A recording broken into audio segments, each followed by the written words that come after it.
And again, thank you for joining us today for this briefing. Today, we are going to discuss new research by Catalyst California regarding pretextual traffic stops in Los Angeles. Our research shows that despite the existence of an LAPD policy aimed at reducing pretextual stops, police continue to conduct them on our community, resulting in extreme racial bias.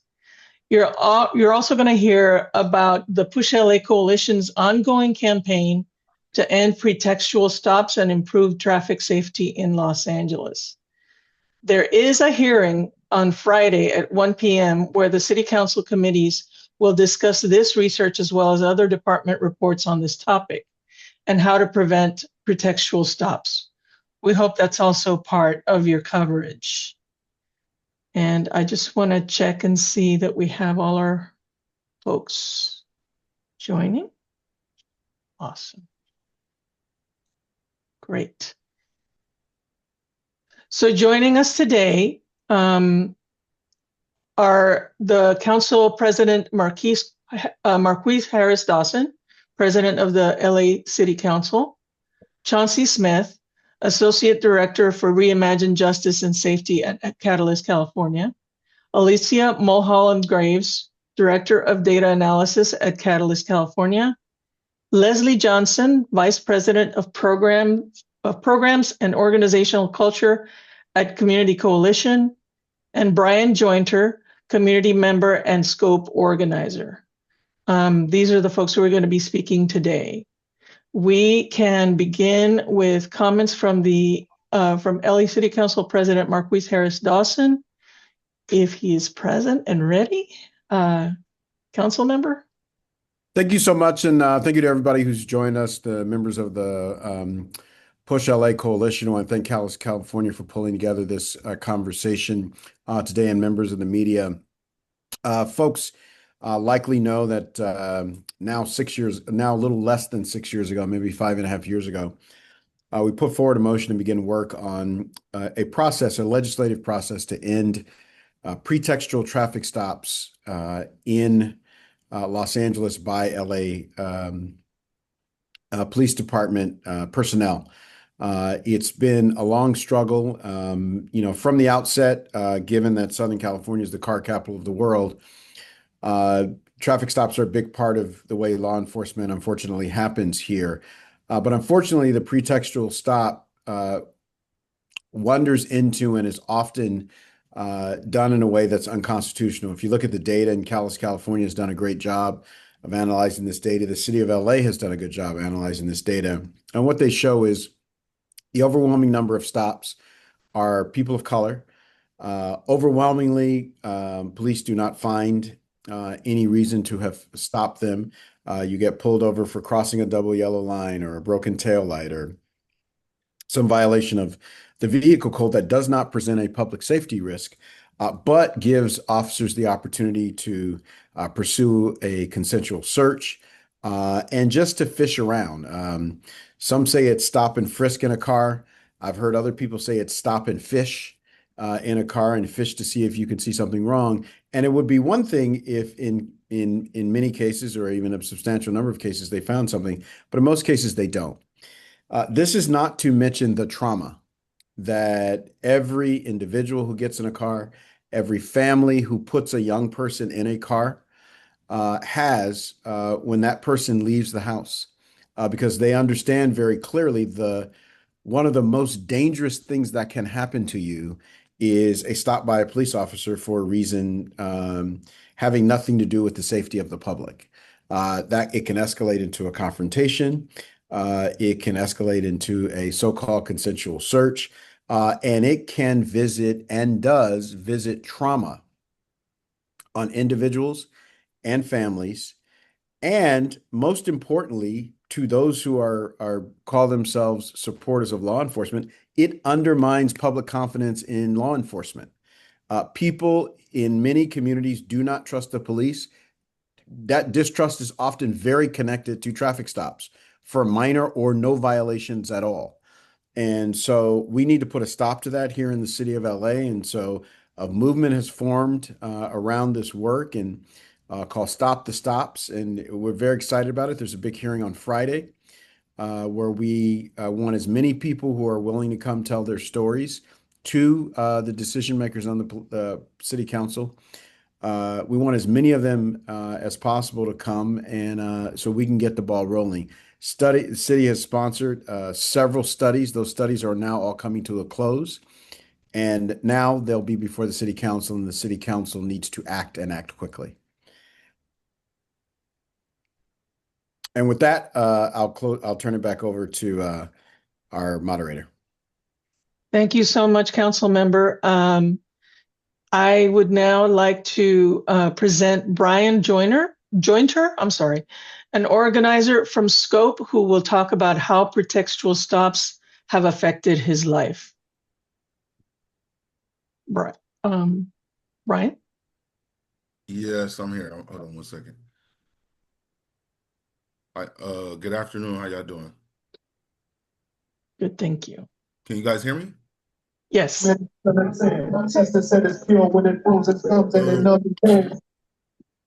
yeah, I wanted to share with you all an incident. I was talking with Marsha earlier today, and we were just discussing a few incidents that I had involving law enforcement. And this particular incident still kind of haunts me to this day.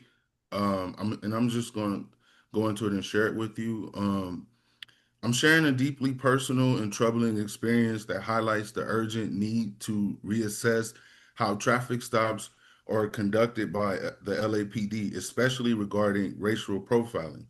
In May 2024, I was driving with my sons to celebrate my oldest son's birthday.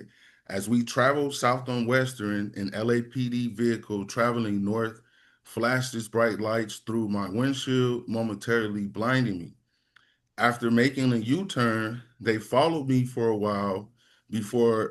mile before pulling me over, citing a non-existent issue with my back license plate light. What followed was an encounter that no father should have to endure. With my boys aged 14 and 13 in the car, I was stopped at gunpoint. The officers claimed my vehicle smelled like marijuana, ordered us out of the car. I complied, but I was filled with fury and anger and fear for my son's safety. Sitting on the curb with my boys beside me, I felt an overwhelming sense of helplessness and emotion no father should ever experience. After 45 minutes of searching my car, during which they found nothing, the officers left my belongings scattered on the sidewalk, leaving me with no ticket, no explanation, only embarrassment and humiliation. This was my son's first introduction to police interactions, and it pains me to think that this is just the beginning of their experience as young Black men living in Los Angeles. Incidents like this occur far too often and perpetuate a cycle of distrust between law enforcement and communities of color. Traffic stops should not be a tool for racial profiling. We must prioritize community safety and trust. I urge everyone that can take action and put an end to these stops that disproportionately affect people of color. Thank you for your attention in this crucial matter. Thank you, Brian. Thank you very much. Next, we have Leslie Johnson representing the Push LA Coalition. Leslie?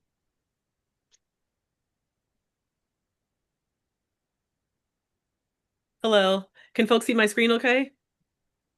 Not quite yet, but I think it's loading.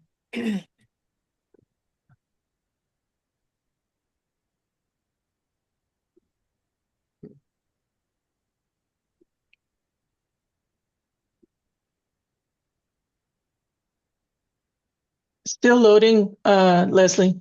Okay. Let me try something else. Sorry about that.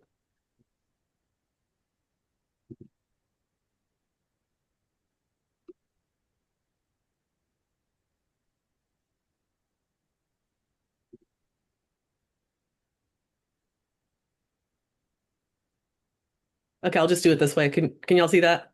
Yes. Okay, thank you. Sorry for the delay. So just a little bit about Push LA. It's Push LA stands for Promoting Unity, Safety, and Health in Los Angeles. The coalition was formed in 2018 in response to decades of racist policing that's plagued Black and Brown communities in Los Angeles. And the coalition members are listed there.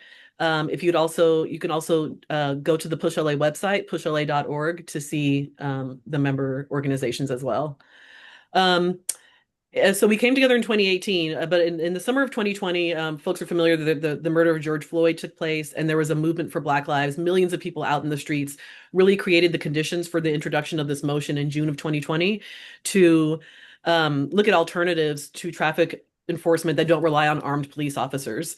And so I just wanted to note that as part of this process in 2021, there was a task force formed, Traffic Enforcement Alternatives Advisory Task Force, that did some work for about a year and came out with a slate of recommendations.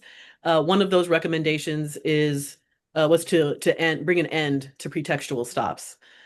So this is a quick definition about what is a pretextual stop. So pretextual stops occur when an officer has a hunch, and that hunch is often based on bias, whether it's implicit or explicit. That a person's connected to a crime, but the hunch alone is insufficient. So they'll identify a minor, like non-safety related violation to leverage in order to as a pretext for something else. So through exploring the how this happens in practice, we're able to learn that the most common violations identified by police as a pretext to investigate something else are these minor non-safety related violations like equipment or paperwork or administrative violations. So as our campaign has evolved, we've come to the point where in order to end pretextual stops, we would like to ban folks being pulled over for these minor traffic violations. So equipment related, administrative, like, if your registration's expired or something like that. So that's why we're focused on these types of stops, because they are the ones that are most frequently leveraged on a pretextual basis. Great. Thank you, Leslie. Next, we will have Alicia Mulholland Graves of Catalyst, California, present the methodology of this new research. Alicia? Thank you, Tessie. So in our research that was released today, we chose to focus on officer-initiated stops for minor traffic violations. Given the emphasis on these stops in LAPD's 2022 policy, as well as because of the need for historical data to evaluate the policy's effect. And from the testimony today, you've heard how problematic these stops can be. So minor traffic violations are defined as stops made originally for an equipment or non-moving traffic violation, like no vehicle registration, window obstruction, or license plates displayed incorrectly. These methods differ from report backs from the chief legislative analyst and the chief of police that heavily rely on a pretext stop field that LAPD began collecting in 2022. This field is not available before 2022 and has limited transparency in how and when officers are self-reporting a stop as being pretextual.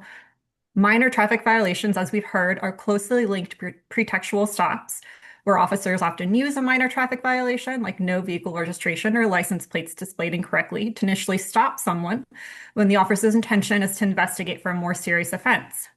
So to evaluate the effectiveness and limitations of LAPD's 2022 policy, we examined changes in the racial distribution of people stopped for minor traffic violations and how often officers continue to use these violations as a reason to stop someone and then search them for evidence of a crime. We emphasize trends and racial disparities, particularly in consent-only searches, where officers have the highest level of discretion to initiate a search. And we also look at how often officers in these searches are likely to find any evidence of contraband. You can read more about these methods on the report page that we'll also share shortly via the screen. Back to you, Tessie. Thank you, Alicia. Now we will have Chauncey Smith, who will present the data and the findings. Okay.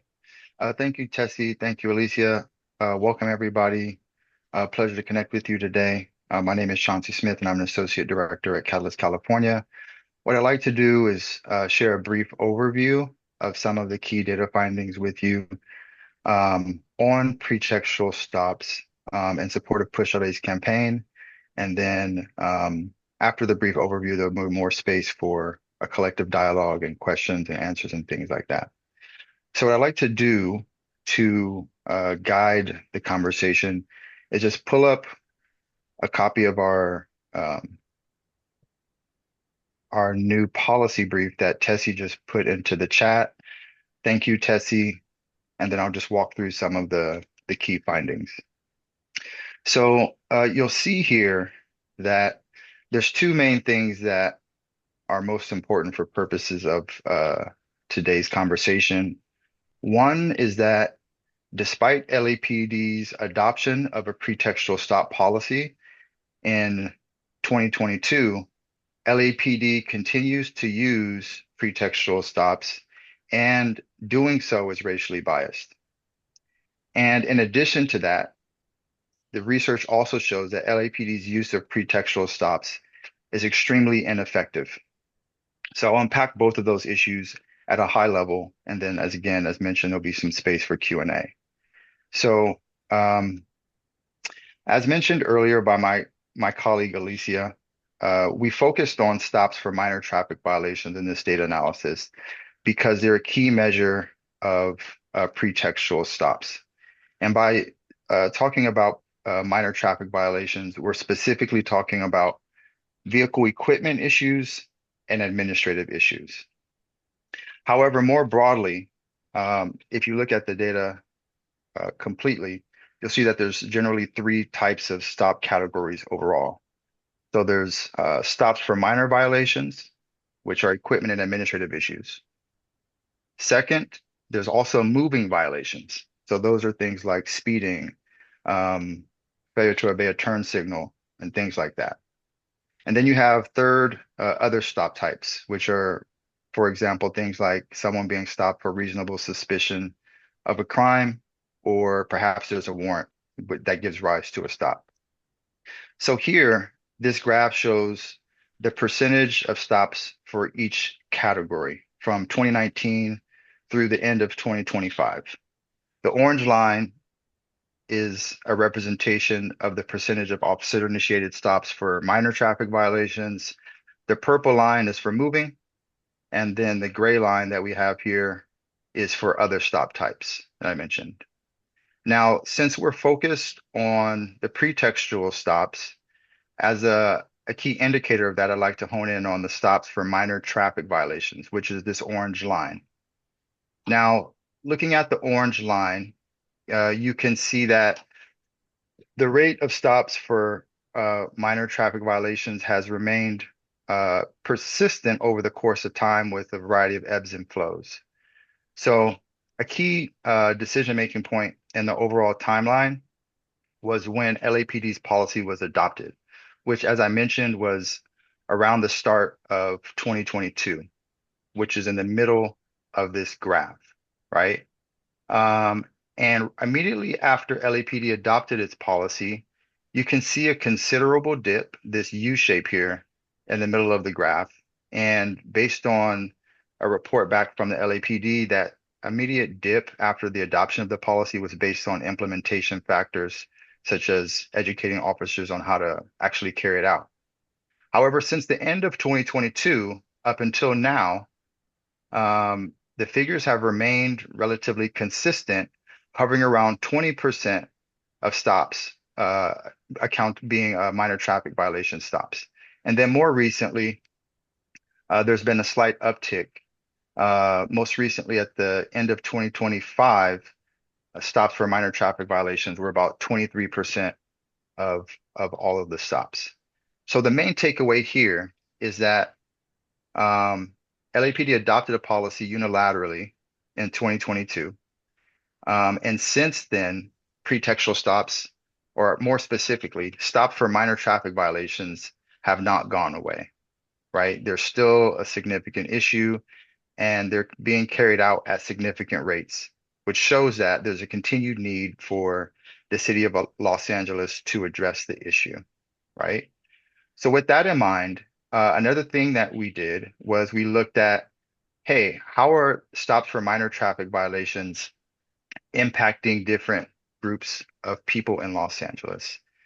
And the data showed that between 2019 and 2025, Black people typically accounted for about 27 to 32% of stops for minor traffic violations.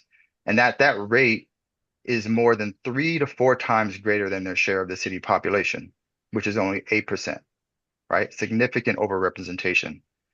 Latinx people were also slightly overrepresented in the data, accounting for 49 to 59% of stops for minor traffic violations, while only accounting for approximately 47% of the city population. To compare, white people are significantly underrepresented, only accounting for about 8 to 13% of stops for minor traffic violations, while comprising approximately 28% of the city's population. And you can see here in this data visual, each color represents the percentage of stops for minor traffic violations for a different racial or ethnic group.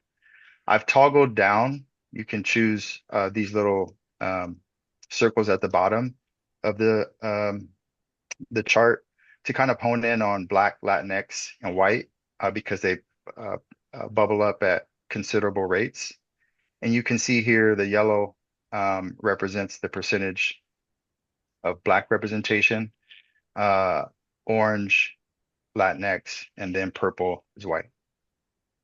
Another key thing that we did in the analysis is that we tried to take a closer look on how stops for minor traffic violations are playing out in different parts of the city. So this data visual shows that, and it does so by disaggregation by council district. And if you look at the legend or the guide in the bottom right corner, the darker the shade of purple, the higher the percentage of stops for minor traffic violations. So in the dark purple, it's about anything that color is 25% or more. And then the gradient slowly goes down all the way to just about white when the percentage is 0 to 10%, right? And here you can see that in areas that are in LA with higher concentrations of people of color, specifically Black and Latinx folks, the color purple, i.e. the percentage of stops for minor traffic violations, is higher, right? And this is significant in districts like CD8, where the council president represents, Council District 9, and then also in parts of the Valley and Mid-City here. And another cool feature about this visual that our team developed is that you can toggle by year to see exactly what's going on over the course of time and see how there may have been an evolution in how stops have been concentrated in different geographic areas. All right, so in addition to that, another thing you'll see is that on top of racial disparities and stops, there's also disparities in the percentage of searches. And the data show that Black and Latinx people are more likely to be searched than white people. So that's the first main point that you'll come across as you read the report. And the second main point is about the effectiveness of stops for minor traffic violations. And in theory, right, there's this idea out there that these stops can be an effective tool for making communities safer. However, research shows that what actually addresses traffic safety outcomes over the course of time in a more significant way is not necessarily the stops themselves, but alleviating the conditions that give rise to traffic safety risks, right? So instead of stopping and pulling people over for a variety of things and giving them tickets, what Push LA has been asking for is for greater investments in street infrastructure, such as more speed bumps, roundabouts, clear street markings, other forms of self-enforcing infrastructure that change the conditions in which people operate, as opposed to trying to deter them through tickets, fees, and fines and things like that. And then the other key argument that is out there is you'll hear is perhaps pretextual stops may be an effective way to finding evidence or contraband, things to help fight crime. And the key factor that falls into is what's called the discovery rate, right? So the discovery rate measures the rate at which contraband or evidence of a crime is found when a search occurs. So, for example, a discovery rate of 20% means that officers find evidence of a crime in 2 out of every 10 searches, and that they do not find evidence of a crime in 8 out of every 10 searches. Now, it's important to note that different types of searches yield different discovery rates. With this in mind, in our analysis, we divide searches into 4 categories based on the level of discretion that officers have in deciding whether to conduct them. So on one end, we have highest discretion searches, and these are searches based solely on the person's consent. That is the consent of the person who's subjected to the stop.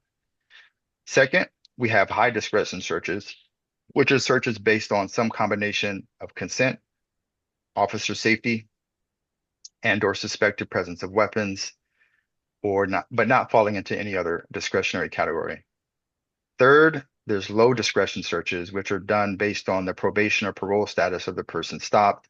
And then fourth are searches done incident to an arrest, vehicle inventory, or pursuant to a warrant.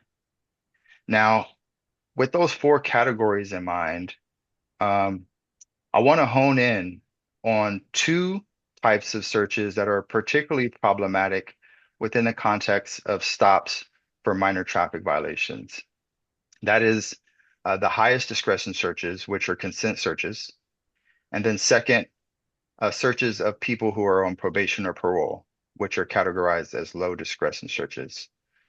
For both of these categories, you'll see in the data that the discovery rate is less than 10%, meaning that they fail to result in the discovery of evidence of a crime over 9 out of 10 times, right?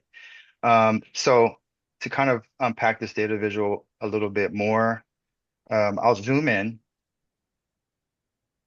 and you'll see each of the different types of offer to discretion based that represents a different search category, right?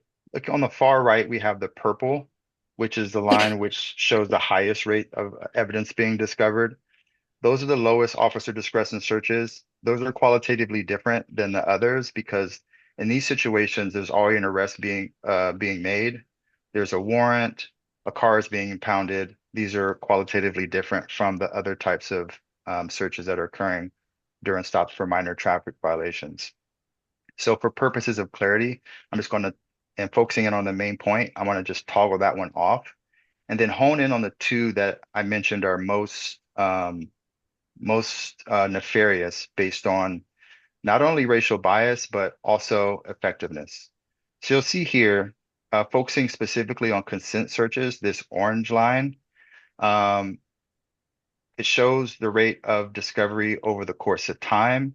And at each of these different markers for each quarter, the percentage of evidence being found is less than 10% of the time, right? i.e. 90% of the time the search failed. And this is for searches based on alleged consent.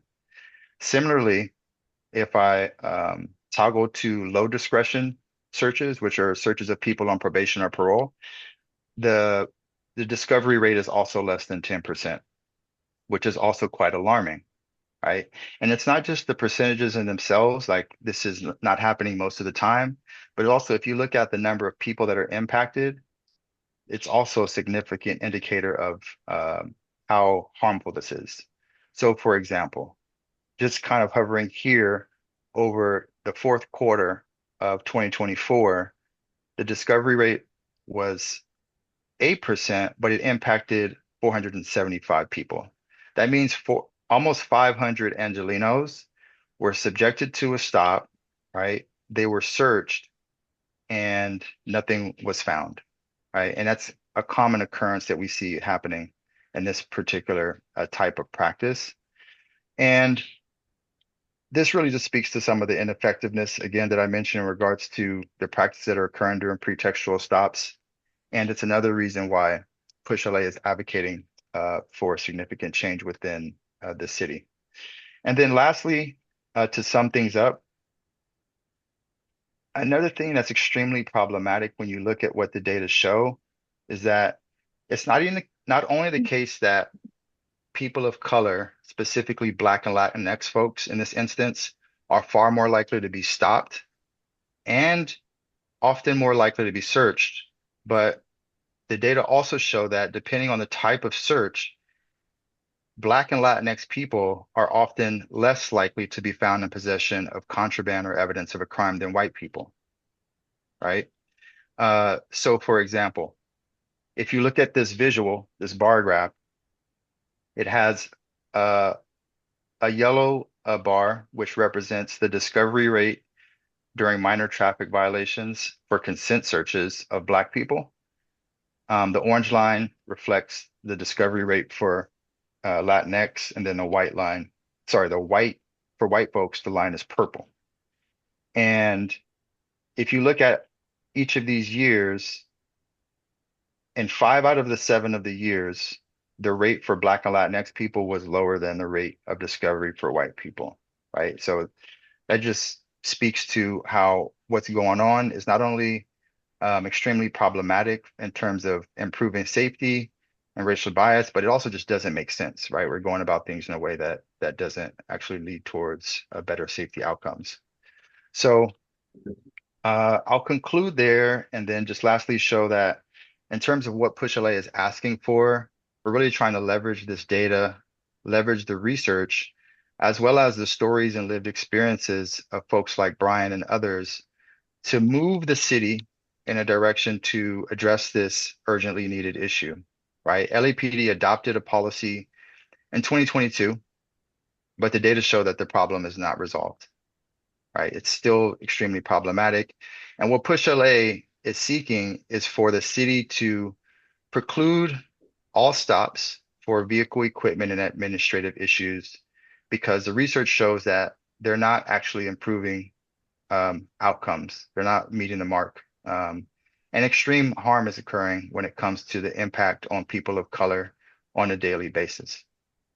And then in addition to prohibiting these stops, we're also aiming to significantly curtail the use of consent searches because those are also very troubling.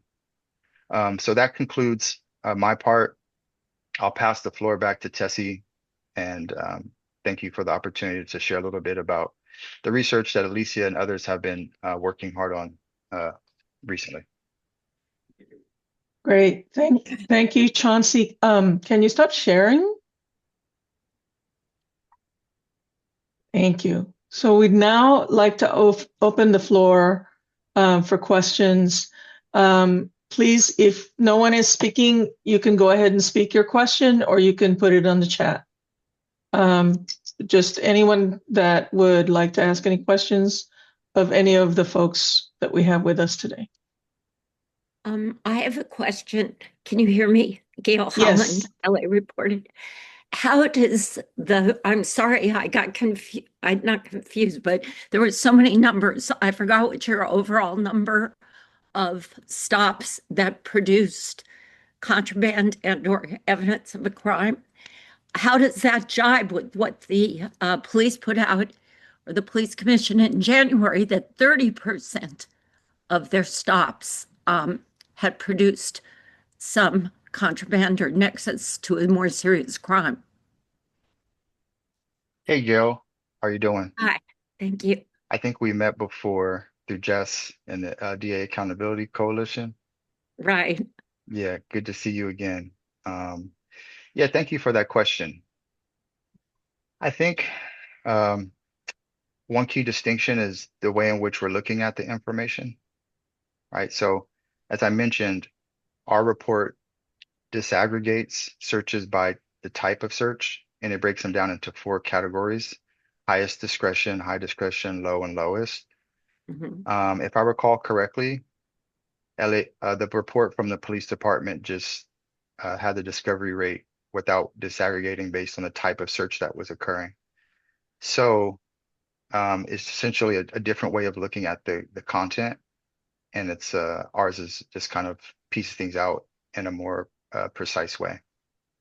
But I thought your overall finding was that less than 10% in those years found anything. Correct. So Uh, that was under two types of categories. So that was for consent searches, i.e. highest discretion searches, and for searches of people on probation and parole, which were categorized as low discretion searches. okay. In So you contrast, so it's broken down into those smaller categories, and that's what it was specifically tailored to.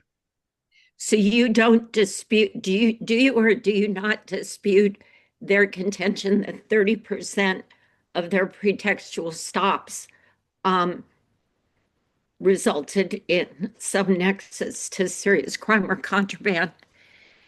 And also, does it differ a lot that you looked at equipment, the broad, I don't know if it's a broader category, but that you looked at the categories of minor violations, i.e., equipment and non moving, and they were talking about pretextual only? I don't know what the difference between those two might be, numbers wise. Yeah, that's a great point. So as Alicia mentioned earlier, LAPD has a policy in place where each officer, when they conduct a stop, they determine by themselves subjectively whether that stop is pretextual, right? So it's based on the subjective determination of an officer. Our approach was different, right? It's based on understanding that pretextual stops typically occur through equipment violation stops or stops for administrative issues. Sort of have a more holistic understanding of what's going on and the categories of stops and the types of stops um, that are given rise to pretext. We looked at it by the category of stop that's a type of violation that's occurring, right? As opposed to whether an officer subjectively determined whether a stop was pretextual. So that's one key distinction in addition to the other one that I mentioned. In addition to that, I believe the time frame of LAPD's report back was different, and it started from the time in which LAPD adopted its policy on pretextual stops, which was in March of 2022, up until now. That's when they started doing their categorization of stops as pretextual or not. As mentioned earlier, the time frame for our analysis goes back to 2019. I see. Well, is there any reason to think that since they got so much of a higher number, that something happened in 2025 where in which all of a sudden pretextual or minor violation stops were a lot more effective than they were the other years? Your data doesn't show that, correct? Can you say that one more time? Oh, forget it. It doesn't matter. I can follow up It's okay. later. But If I could jump in. I just wanted to clarify one thing. You are calling for a stop to all, not simply ones that LAPD or anyone else may call pretextual, but all minor equipment and non-moving violations, correct? Yes. Okay, thank you. Okay, Jorge Macias with La Opinión newspaper and Latino Sentinel. I have two questions. The first one, it is how difficult it is going to be to stop the stoppers, especially if Black and brown people are segregated based on these searches and having them in jail that everybody knows represent a lot of money for the city. Mm-hmm. Leslie, do you have any thoughts on that? Yes, that's the first question that I have. And the other one, it is, do you think really that city council members or Mayor Bass will have the political will to stop these nonsense discriminations and this nonsense application of the law? I can answer the second one first. So Push LA Community Coalition, Catalyst, Shelby here is from Social Justice Learning Institute, a whole host of other organizations. We've been working to build collective power to address this issue and to move the city council and the mayor in the right direction. Ultimately, we cannot forecast what they may or may not do, but in terms of what's within our hands, we are working very hard on a daily basis to bring this necessary change into fruition. And we're optimistic that the city will move in the correct direction. And then if you wouldn't mind, could you repeat the first question? Yeah. How difficult will be to stop the stoppers? So you're talking about accountability and accountability? Exactly. And especially if Black and brown people are segregated based on the race on these searches. And everybody knows that having Black and brown people in jail is a huge business, not only for the city, but for the state and for the federal government. I can try answering part of that question and Leslie can fill in after that. While this report that we didn't look at the rate at which people are arrested after a minor traffic violation, we have ran similar reports in the past related to LAPD and other jurisdictions where the percentage at which people stopped for a minor traffic violation end up getting arrested is very, very small. So these minor traffic violations aren't an effective pipeline for the city to try to get money from people going then into jail, if that's part of your question, because it's such a small percentage, which goes to show that these minor traffic violation stops are not a significant threat to public safety because they are not resulting in results that actually show a threat to public safety.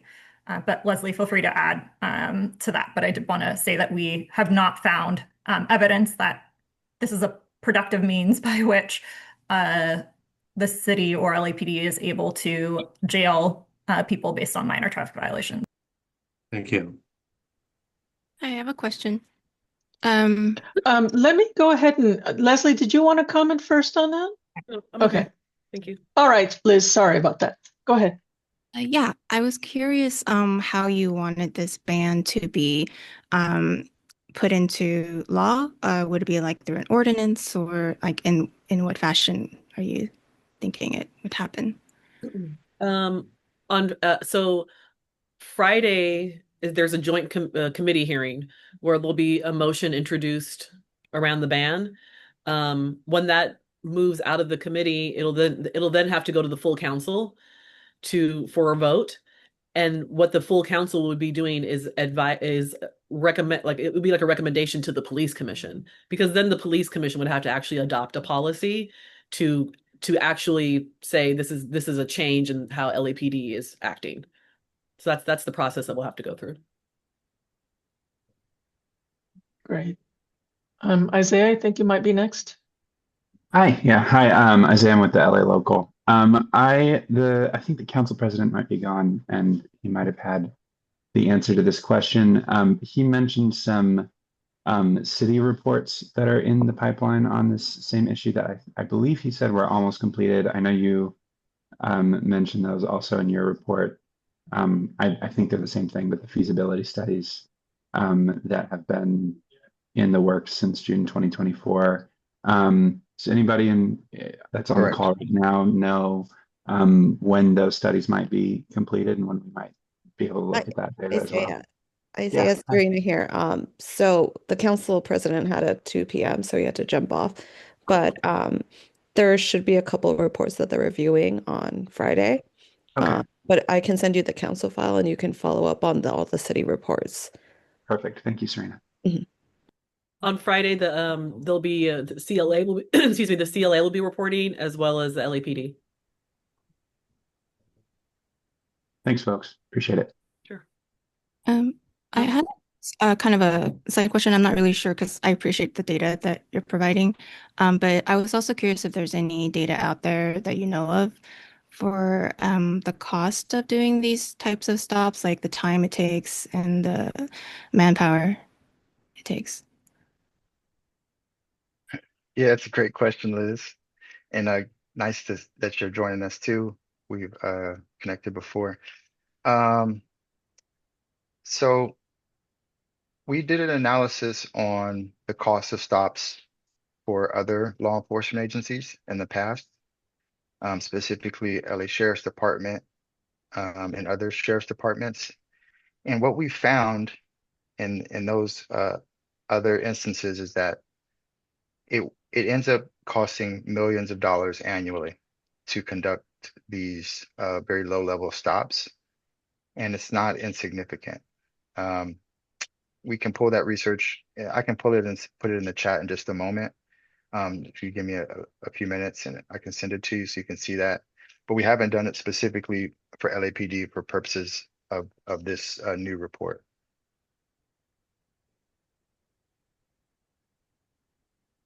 Could I ask a question? Quick Sure. question. This is Gail again, LA Reported.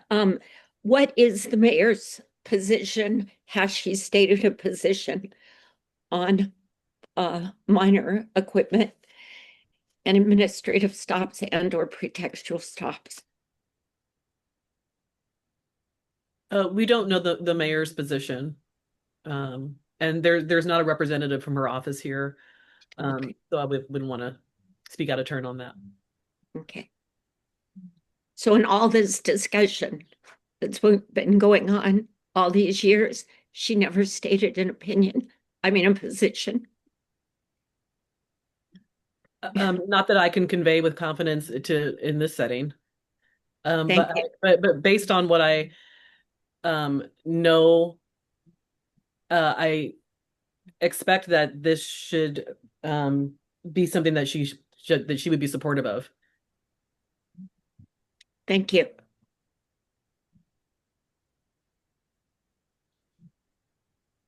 Isaiah. Hey, sorry about that. Accidentally hit play on the song in the background. I just wanted to ask, I know you're looking at this 5 or 6 year window of data with a few years of data after the policy change. Is there a particular rationale for doing this particular study at this exact moment? Is it because, hey, there's a good amount of data, or does this kind of, I mean, it also lines up well, it seems, with CLA and the LAPD reports. Is this partially about getting some policy change done? What's the, why now? Why not 6 months earlier? Why not 6 months later? So we've been working on the issue since 2020, and the timing now is that we've been waiting for these reports to come out. So the reports were requested on a 90-day timeline in the summer of 2024. So and I believe there are still a few outstanding reports. So that's so we've been ready to go. Okay, cool. Thank you, guys. Sarah. Hi, thank you so much for this and for the work that you've been doing for so long. So I write for Streets Blog Los Angeles, and I've been working on pretext stops for a while. And I wanted to know if you had, I think one of the challenges that I come up against when I'm trying to look at the data is the question of how reliable the data itself is. I know folks that get stopped and the stop is never recorded. Folks perhaps that have a suspended license, and in exchange for LAPD searching and tearing their car apart, that stop is never recorded. There's never a citation that's given. It's sort of like this unspoken thing that happens. It happens much more, I think, with the sheriffs, but I know LAP does it as well. Sometimes stops that I've sort of dug into, I find that something that's recorded as a stop for a particular reason was actually the stop was given for the reason that the person was given was a different reason. And have you been able to access body cam footage? I mean, from my understanding from the policy is that officers have to speak at some point and describe why they're making a stop before they engage in a pretext stop.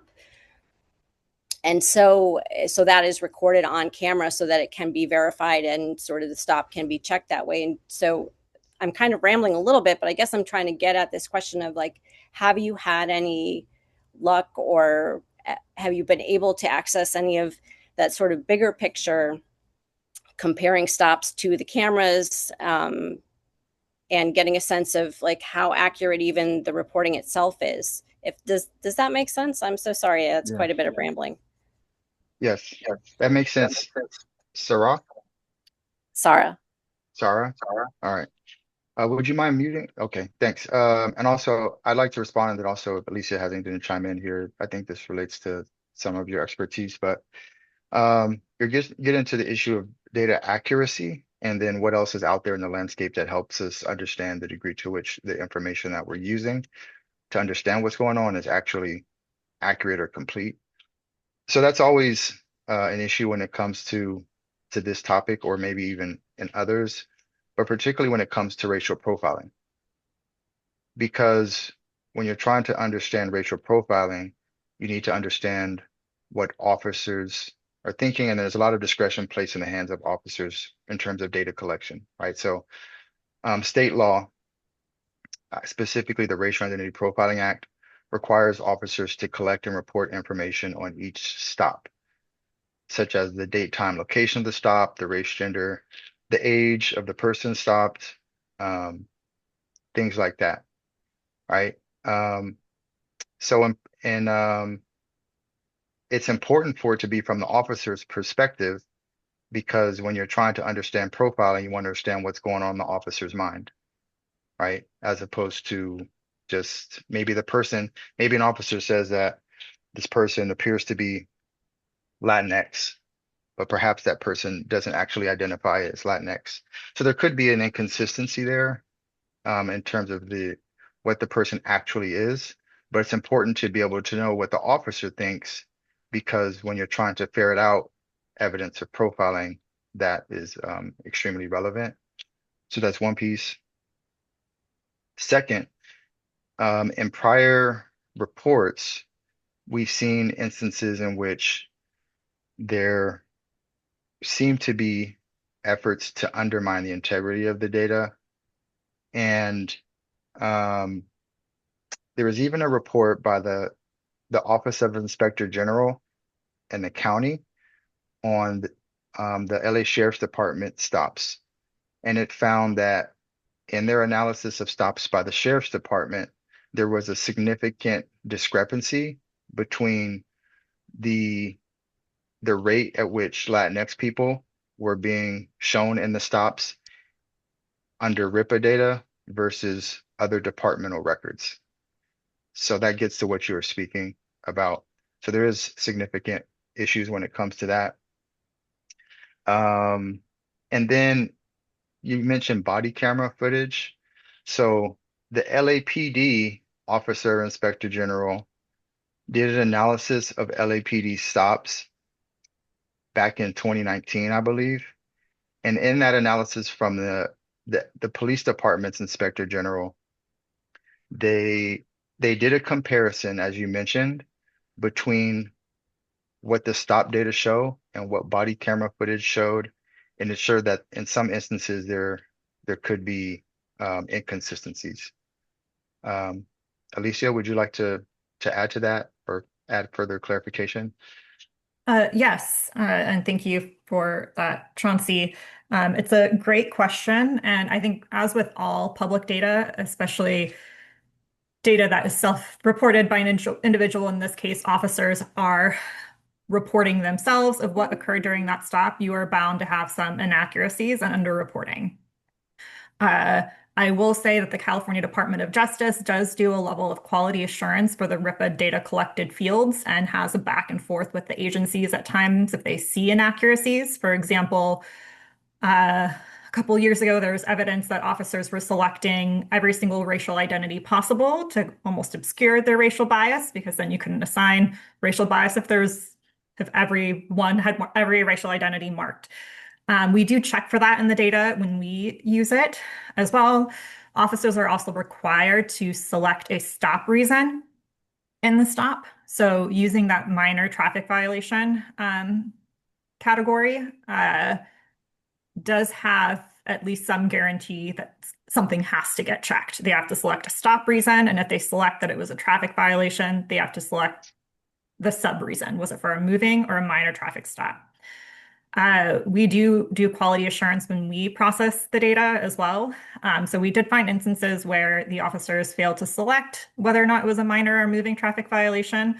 But they do also have to report the offense code. So based on some of those codes and additional detail, we were able to make sure that we filled in the missing data.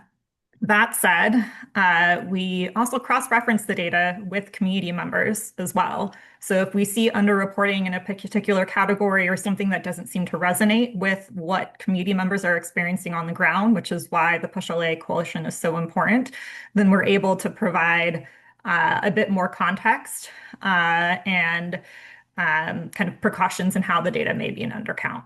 I would say that your question as well really highlights some of the potential issues with the pretext stop field that, while helpful and perhaps a good attempt to try to collect data on pretextual stops, that is not a mandated field for this California Department of Justice. And the information about how officers were trained to report yes or no on that field is limited, which is, again, why we used minor traffic violations, where there's a series of fields that officers have to complete. That said, could there be cases where officers pull over someone and fail to actually record the stop? Yes. So I would view this data generally as sort of a baseline, at minimum, the counts of these stops.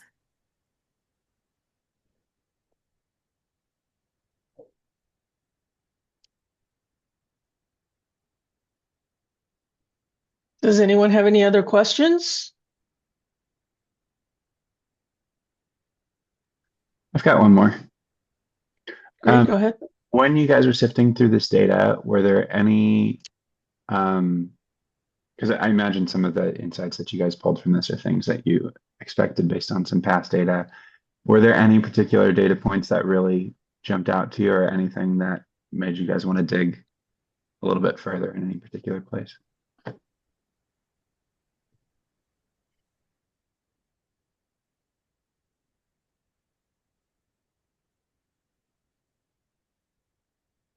I think the quarterly analysis is really helpful for the report. I believe the CLA and the chief of police reports have kind of like annual numbers, but I think with the quarterly numbers, you're able to see some of the short-term and then longer-term effects of the policy, and how there is more to be done, even if there was a short dip in 2022, that it did not persist, and there's still racial bias in these. So I think that is an important point, as well as the points that Chauncey brought up regarding the discretion level of the searches, specifically being the consent-only searches and the searches on probation and parole. And Chauncey can speak more to how probation and parole searches are particularly problematic because of the lack of rights of the individual to be able to object to that search, and yet they are so ineffective when done during minor traffic violations. Yeah, thanks for that, Alicia. That's exactly what I was going to say. The snapshot that we provided on the different types of discovery rates based on different types of searches is extremely illuminating.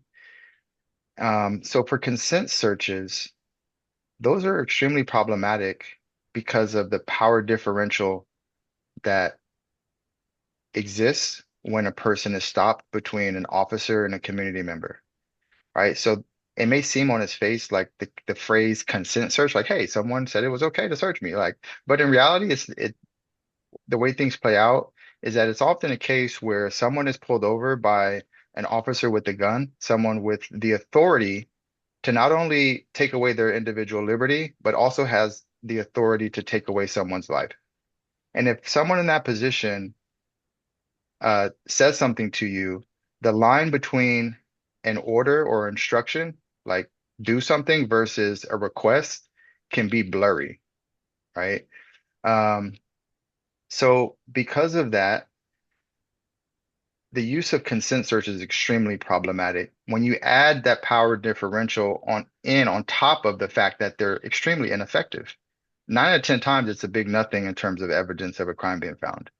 And then second, when it comes to people on probation and parole, those people are often being searched because as a term of their release from incarceration, people are often required to waive their rights to be free from unreasonable searches and seizures under the Fourth Amendment of the Constitution, which means that anytime they are stopped or have an interaction with law enforcement, they can be searched automatically without, without consenting to it, because presumably based on a prior plea agreement to be out of jail, they already waived that right, right? So those are extremely problematic because, again, they're extremely ineffective in producing evidence of a crime. But then on top of that, it creates a form of second-class citizenship where people who have had criminal legal system involvement are treated less than when it comes to their constitutional rights compared to other members of the public. So this was our first time actually digging a little bit deeper into those sorts of issues, and it's extremely illuminating of a significant problem that needs to be addressed. Sarah? Thanks, Chris. Hi, thanks again. I'm kind of this is not a very well-formed question yet again, but and it's kind of picking up on a question someone asked earlier, but I was thinking sort of about the conversations that were sparked in 2020 regarding policing, regarding pretextual stops, how long it took to get the pretext stop policy put in place. And it felt at the time that LAPD came out with that policy because they were wary of the effort to get LADOT to stop or to take over some of traffic enforcement as well. And so they were coming out and trying to like head that off at the pass a bit and say, well, we'll manage our stops this way. And so you don't have to worry about this because we're going to limit the way that we engage folks. And then that LADOT initiative just sort of like the report came out and it kind of, and I know Chauncey was instrumental in working on that as well, I believe. And so, you know, I know that kind of got pushed aside. And so I guess my question is, the question earlier was about political will, but my question is more about like moving the needle on this conversation. How do you feel like where that needle is at this point? Because there was a lot of momentum at the time in 2020, and then as it didn't go as far as it should have.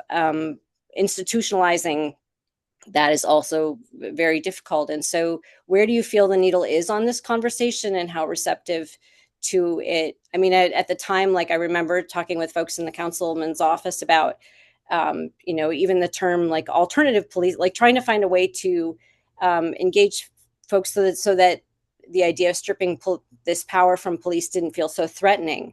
Can you talk a little bit about where you feel that needle is in the conversation right now with regard to people being receptive to that? Yeah, I can, but I'd like to see if Leslie, do you have anything to offer up? You can start and I can hop in. Yeah. So you're getting into like a political question. So it's true, you know, this effort arose, at least with the motion, arose in 2020, after George Floyd was murdered, in the midst of a uprising and landmark protests for Black lives and against anti-Black racism. And we really had the wind at our backs when it came to addressing issues of police reform. Because of a variety of bureaucratic hurdles, we are now in 2026 and we have yet to see the change that we have sought to come about. And ultimately, what we're trying to do is improve the lives of Angelenos, right? Particularly Black and brown folks who are being subjected to a harmful practice on a daily basis. That's really the heart of this. And I'm glad you offered up that question because it helps us reground in the reason why all of this is occurring, why we're having this conversation today. Because we're so far removed from the impetus of what happened, a lot of folks, it's not uncommon for people to maybe get drawn into the policy nuances and forget about the real lives that are being impacted on a daily basis and that are at the heart of this work.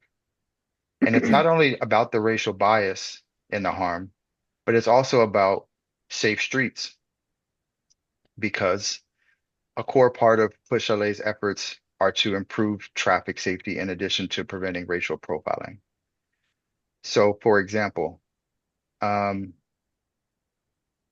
data also show, not necessarily in this report that we're walking with you today, but more generally, in the city of Los Angeles, the number of homicides annually is less than the number of fatal car crashes.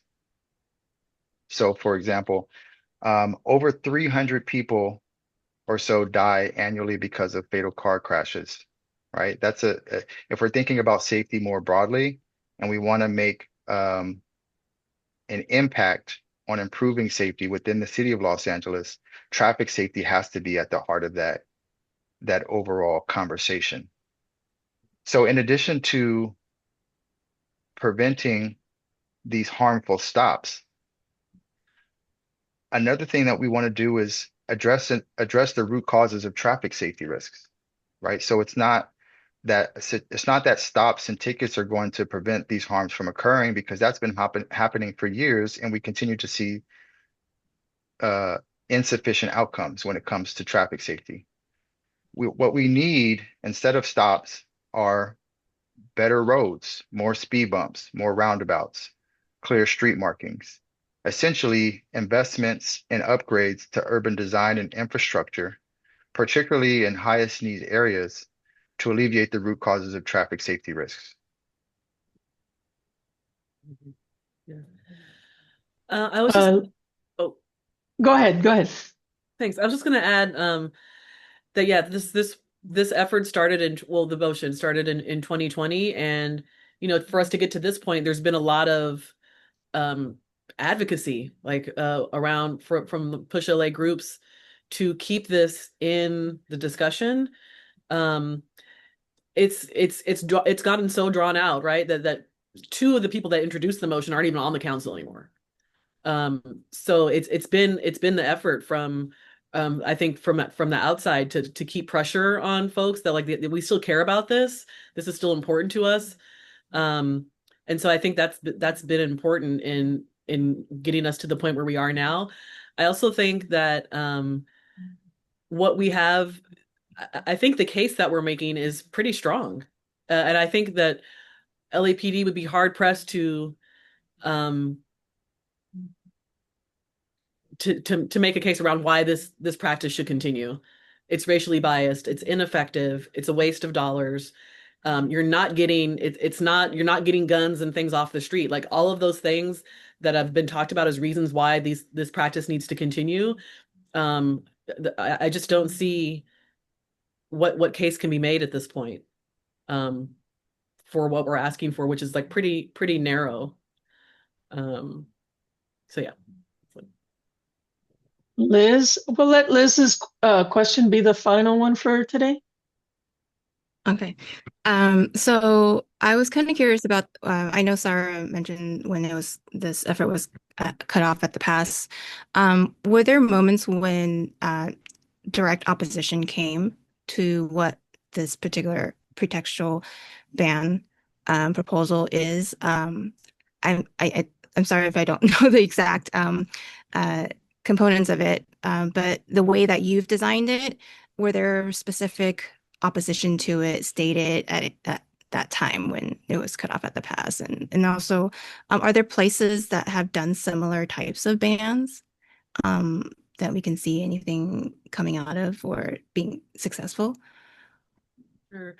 So we haven't received any direct opposition. I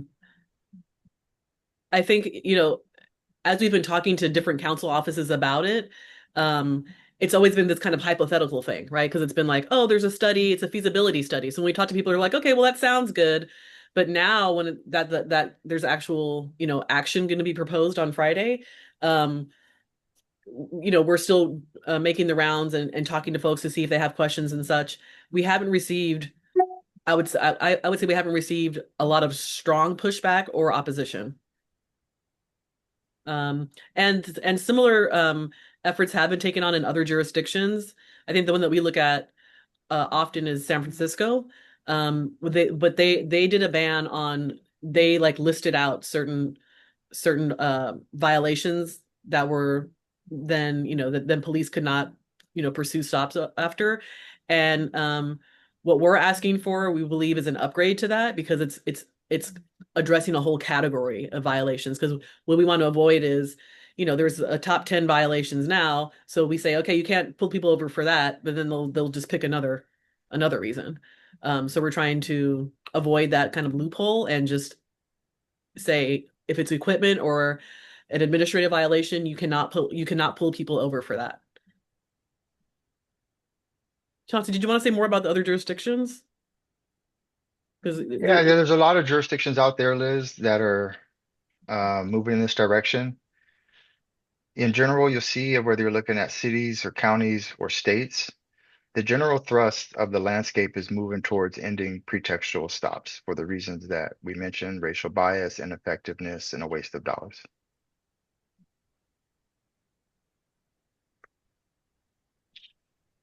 Thank you, Chauncey. And thank you, everyone, for attending this briefing. This concludes our briefing, but we encourage you to visit our website to view the report findings.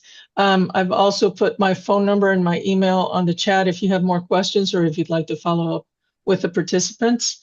If you're working on a story, please let us know when it might publish so we can amplify. And we'd also like to remind you that the Transportation Committee and the Ad Hoc Committee on Unarmed Crisis Response of the Los Angeles City Council have scheduled a joint hearing at 1 p.m. on March 6th at City Hall to review this research, as well as reports from the offices of the Chief Legislative Analyst and LAPD. Thank you again, everyone, and we hope to see you there. Thank you.